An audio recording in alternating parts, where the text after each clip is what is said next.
Well, good morning, good afternoon, good evening, and good night to you lovely folks joining me here back at Marvel Snap Zone in time for Infinite Decks of the Week, our weekly series where we showcase some of the deck lists that have made the Infinite rank this time around, submitted by you at home, the viewers and the players of Marvel Snap via our Discord and social media. If you want to have a chance at having your deck featured in this series in the future, all you got to do is come and tag us on Twitter at Marvel Snap Zone, then CCG or HowlingMines, whoever you prefer to get in touch with when you make Infinite, and let us know that you've done so, and we'll take a peek at your deck list and see if it's worth sticking onto this. Alternatively, pop it in the Discord for us and we'll take a look down there as well. So as always, these deck lists are submitted to us by the community, selected by Den over in his article, and covered and broken down to talk about why they're a bit different, what they're doing differently than most decks that have reached Infinite this time around, and if that's something we should be paying attention to moving forward. If you haven't subscribed, please consider doing so. Would love to see you back here for more Marvel Snap content in the new year, so hopefully I will see you then. With all that said and done, let's hop on over to our first deck of this week.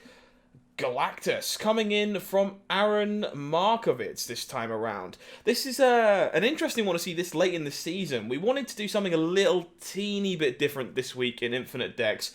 We wanted to take decks that could surprise your opponent, as being unpredictable still being one of the strongest things you can do in Snap right now. Then we also wanted to grab decks with a concept easy enough to grasp and to understand, because if you're picking up a deck to try and make it to Infinite this late in the season, it needs to be something you can pick up quickly and smash away cubes with, to avoid that first 10 or 15 game problem where you lose a load because you're still learning why every card is in the deck and what it is there to do. That wasn't easy this week, but we've got some, and once again thank you to the highlighted players this week for being an active part of the community. So the menu today starts with this deck from Aaron Markowitz over in Infinite. They tweeted this out to let us know how their climb had gone, did it with a combination of this and Cerebro 2. Galactus is one of the few cards in Series 5 which has managed to push its own archetype, labelled Galactus as a result. But it's not because the card quickly creates its home, when we were done experimenting with it. Every week a brand new way of how to play this deck and a brand new version of it seems to emerge, and ways that we can use that card. Recently the big emphasis around the archetype has been on how to make the deck as reliable as possible, landing the signature card game after game after game. The first inclusion in that regard was America Chavez, the go-to card when looking to make each draw more valuable and give you a higher chance of finding a specific card. But Aaron here took it a step further, throwing Adam Warlock in there with the support of a Yellow Jacket and cards like Cloak in some scenarios. Obviously, including those options has to come with some sacrifices. We don't get to run any 5-cost cards here, which might make it weird to have Electro in this deck as a result. And we're also not playing Wave either, which is definitely a common inclusion in Galactus since the card became available. The rest of the deck, however, is still tailored to win a single lane combat. Cards like Cosmo and Shang-Chi, arguably among the most annoying cards for the opponent in that regard, especially against Leader. Cosmo disables that card if you have priority, and Shang-Chi kills the death your opponent tries to steal from you as well. Really cool to see people continuing to innovate on this archetype, and I look forward to seeing how Galactus continues to evolve going forward.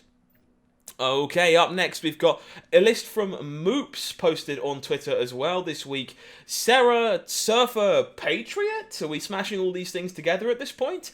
Sera and Silver Surfer are a very known pair and a very solid pick if you're looking to climb the ladder. Yet it's also a very popular deck, one that many people know how to retreat against correctly and when to bet more cubes against you as well. In the end, it makes the deck have an incredible win rate, but the cube rate doesn't represent how strong that deck necessarily can be. So in order to add some more surprise elements to the build and catch a few opponents off guard, Moops spice things up here with this little Patriot package inside of the deck.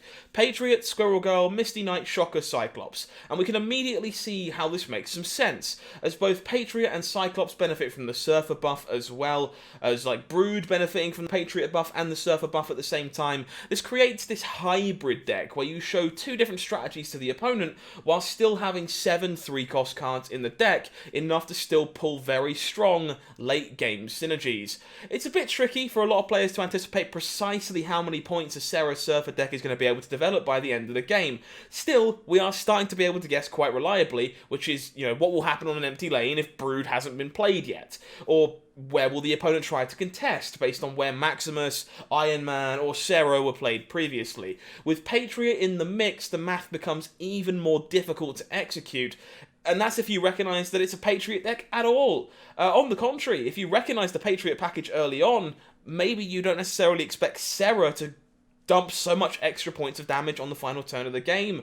It's a great way of adding a twist to a very popular deck and get way more snaps than a deck like this might normally be able to, and that is the reason we've chosen to showcase it this week. Last but not least, I'm afraid I have to break the streak of no leader decks, but I promise you, it is for a special reason this time around. Another leader deck, I know, what a shame, but this one is a bit special and it has a story behind it, and I think that story can be quite valuable to a lot of people that are trying to make Infinite. TMage is someone that Den CCG on the team here at Marvel Snap Zone has been coaching in the 90 ranks recently in this past week, and they tried a lot of decks together, things like Bayro, the Good Cards Dino decks, Bounce, but never really managed to find a breakthrough. Where they were comfortable and climbing steadily. And the main reason for that is that the last ranks before Infinite are the most competitive in the entirety of Marvel Snap. Everyone's playing a solid deck, being very careful with their snaps and their retreats, and only betting on their good hands and leaving one cube on the table for their bad ones. And if you just join the pack with another solid deck, you end up relying a lot on the luck of locations and draws in order to climb. Indeed, when you play what everyone else is playing, you have to be incredibly strong at reading the flow of a game in order to make a difference, as the cards will be of equal value a lot of the time. After many struggles, TMage told us he found a deck he felt comfortable with, mostly in the sense that visualizing the game is much easier with this list compared to the ones they were using up until this point. And suddenly, without Den's help at all, TMage started climbing the ladder like a madman and went from 93 to 100 across 2 sittings in the same day, simply because he found a deck that allowed him to be more comfortable reading when to snap and when to retreat, and was able to take the next step in that regard. The deck's power wasn't necessarily higher than anything we'd played until that point, but the play patterns made more sense to him, making it easier to make a difference in a very stacked environment. I know that the Aero and Leader decks are annoying, but these two have a simple reason as to why they're dominant in the current metagame. They take away the last 2 turns of the game, usually the most intricate ones for most players. When you have Aero and Leader in hand, you can get away with only finding a play pattern for the first 4 turns, rather than needing to anticipate the entire game. This results in making your snap and retreat strategies way easier to visualize, and it makes you a stronger player in the process. In the end, the only difference in this deck compared to a lot of regular Devil Dino decks is the Daredevil Professor X duo, which offers yet another possibility on turn 5. Otherwise, the only thing I want you to take away from this last inclusion this week is that comfort can often prevail over game mechanics. It's through finding what you're good at that you'll be able to maximize the other elements of your gameplay.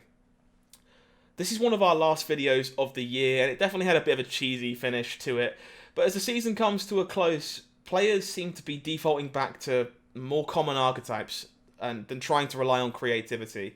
As a result, even if these decks have some originality to them, it's undeniable they wouldn't have been here if it wasn't for the popular archetypes that they stem from initially. Yet this still represents a more important skill in order to be successful, and not everyone is able to create brand new decks or even enjoy deck building in the first place.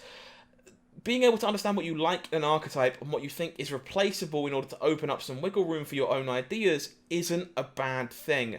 And even in the current environment, a lot of players, have very little edge on the same decks as everybody else that are suffocating the metagame. Seeing popular archetypes being adapted and twisted to be more surprising is a deck building skill all of its own. So let's celebrate those who managed to punch their ticket to the Infinite rank before season's end and wish the best to those who are still fighting to reach that goal before the new season begins. As always, if you want to talk about these deck lists and more about Marvel Snap, you can reach out to us in the community Discord server that is now several thousand players strong, and come and have a chat. The link for that is in the Discord server, in the description box, I should say, down below. Alternatively, you can find Den over on Twitter at DenCCG. You can find me over on Twitter at HowlingMines. And, of course, Marvel Snap Zone on every form of social media as Marvel Snap Zone. But until next time, I've been HowlingMines. You've been amazing. This has been Marvel Snap Zone. Take care, and Happy New Year.